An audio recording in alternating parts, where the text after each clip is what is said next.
Assalamualaikum dan salam sejahtera. Kini tiba masanya untuk pembentangan kertas kerja kami yang bertajuk Implikasi Inovasi Infinity Cergas Sihat dalam Pembelajaran terhadap Pelajar Pendidikan Khas. Nama saya Siti Nurlina Abu Mansur dan rakan-rakan saya Mahanim Omar, Rafizah Kecil, Azlina Muhammad Maidin, Wan Anisha Wan Muhammad dan Siti Mariam Saad. Kami dari Kolej Pengajian Pengkomputeran, Informatik dan Media, Universiti Teknologi Mara, Cawangan Pulau Pinang. Penggunaan teknologi moden yang tidak terkawal seperti bermain permainan maya memberi kesan negatif kepada tahap kesihatan pemainnya. Pemain permainan maya biasanya menghadapi masalah kesihatan seperti rabun, obesiti dan masalah tidur yang tidak teratur. Selain itu, mereka juga sering mengalami gangguan emosi dan kurang kemahiran komunikasi. Perkembangan fizikal dan otot juga terjejas akibat daripada bermain permainan maya dalam tempoh yang lama. Bagi mengatasi dan mengimbangi penggunaan teknologi moden secara tidak terkawal, permainan berpapan yang dinamakan Infinity Cergas Sihat telah dibangunkan. Diakui aktiviti fizikal dan senaman dapat meningkatkan imej diri, kemahiran sosial dan fungsi kognitif serta mengurangkan gejala kegelisahan. Oleh itu, inovasi dalam pengajaran dan pembelajaran ini adalah bertujuan mempertingkatkan keberkesanan penyampaian ilmu dan pengetahuan. Impak dari inovasi yang berkesan adalah kaedah pengajaran yang tampak lebih menarik dan penerimaan pelajar yang lebih aktif. Infinity Cergas Sihat merupakan alat bantu mengajar yang turut menyumbang kepada perkembangan dalam inovasi pengajaran dan pembelajaran masa kini. Infinity Cergas Sihat atau InChess adalah satu permainan berpapan menggunakan simbol infinity dan berwarna-warni. Rekaan warna yang menarik dan cara bermain yang interaktif menjadikan inovasi ini mudah diterima pelajar.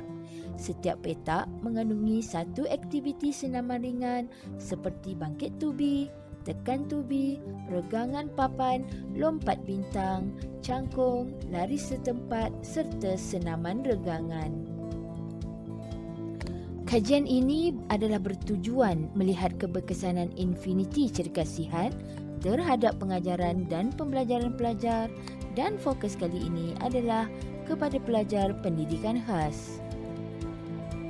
Penyelidikan yang dilakukan adalah berdasarkan kaedah pemerhatian menggunakan kaedah pensampaian selamat yang mana mengambil kira semua pelajar pendidikan khas yang menyertai program sains, teknologi, kejuruteraan dan matematik ataupun STEM. Ini adalah usaha sama sebuah sekolah di Pulau Pinang dan UiTM Pulau Pinang. Seramai 40 orang pelajar pendidikan khas dari sekolah terpilih telah menyertai program yang melibatkan aplikasi InChess sebagai medium perantara untuk kaedah pengajaran sambil bermain atau pengajaran berasaskan permainan. Penglibatan guru mereka dalam aktiviti tersebut turut menyumbang kepada pembelajaran yang menarik kepada pelajar pendidikan khas yang terlibat. Satu soal selidik telah dibangunkan berdasarkan pentaksiran Jerry iaitu jasmani, emosi, rohani dan intelek yang telah diperkenalkan dalam Falsafah Pendidikan Kebangsaan 2021 sebagai kriteria penting dalam pembangunan generasi muda bagi menghasilkan generasi yang seimbang. Menurut Adnan 2010, kriteria Jerry ini adalah penting bagi mencapai matlamat pendidikan negara bagi melahirkan individu yang cemerlang. Berikut adalah ringkasan penilaian yang telah diubah suai mengikut kesesuaian pelajar pendidikan khas. Kriteria jasmani adalah kemampuan pelajar melaksanakan aktiviti yang diarahkan. Kriteria emosi pula adalah kebolehan pelajar menunjukkan emosi mereka. Kriteria rohani adalah kepatuhan pelajar terhadap arahan yang diberikan serta menjaga akhlak semasa menjalankan aktiviti. manakala kriteria intelektual adalah kebolehan pelajar memotivasi diri dan membantu rakan-rakan lain. 40 orang pelajar pendidikan khas yang menyertai program ini adalah terdiri dari 65% pelajar lelaki dan 35% pelajar perempuan. Mereka berumur antara 13 tahun hingga 19 tahun. Pelajar ini telah mengikuti persekolahan di sekolah ini antara 9 bulan hingga ke 6 tahun. Selain dari itu, tahap pembelajaran pelajar-pelajar ini bukan ditentukan oleh umur mereka, tetapi kebolehan mereka berdikari serta mengikuti proses pembelajaran kemahiran di sekolah. Berdasarkan Rajah 1, 94% guru bersetuju bahawa aktiviti ini menarik minat pelajar untuk belajar sambil bermain. Ini bertepatan dengan rumusan kajian Mat Noor dan Ain Hazwani 2014 yang menyatakan murid menunjukkan minat dan reaksi yang positif terhadap kaedah belajar sambil bermain yang dilaksanakan oleh guru mereka.